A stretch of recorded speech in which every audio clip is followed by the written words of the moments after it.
Diabetes ఉన్నవాళ్ళు చేసుకోవాల్సిన ఒక సింపుల్ ఆసనం చూయించండి అని చెప్పి మనకు అడిగారనమాట.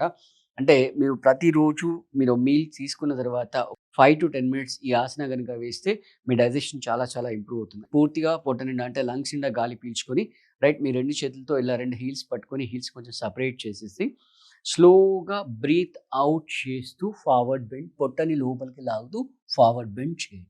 ఓకే.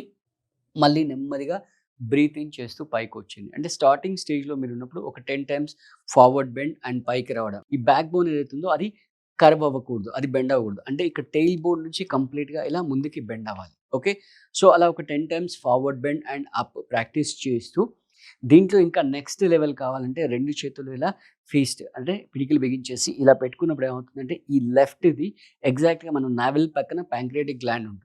సో, ఇలా పెట్టుకొని గనుక మీరు ఇంకా ఫార్వర్డ్ బెండ్ చేస్తే అప్పుడు మీ ప్యాంక్రియాటిక్ గ్లాండ్ అనేది చాలా చాలా యాక్టివేట్ అవుతుంది. సో, ఇది చేసేటప్పుడు అంటే ఇక్కడ చాలా జాగ్రత్తగా గుర్తుపెట్టుకోవాల్సిందేంటంటే శశాంకాసన్ విషయానికొచ్చినంత మాత్రం ఖచ్చితంగా ఎంప్టీ స్టమక్‌లోనే చేయాలి. శశాంకాసన్ చేయాలంటే ఫస్ట్ ముందు మీరు వజ్రాసనంలోకి రావాలి. వేసుకొని చేయండి. సో, ఈ శశాంకాసన్ మీరు ప్రాక్టీస్ చేసినట్టయితే మీకు ఖచ్చితంగా డయాబెటిస్‌లో డిఫరెన్స్ అంటే ప్యాంక్రియాటిక్ గ్లాండ్ యొక్క ఫంక్షన్ అనేది పెరుగుతుంది. సో, అలాగే మన దగ్గర ఆన్‌లైన్, ఆఫ్‌లైన్ క్లాసెస్ ఉంటాయి. స్క్రీన్ పైన నంబర్‌కి మీరు కాల్ చేసి క్లాసెస్ మీరు తీసుకోవచ్చు.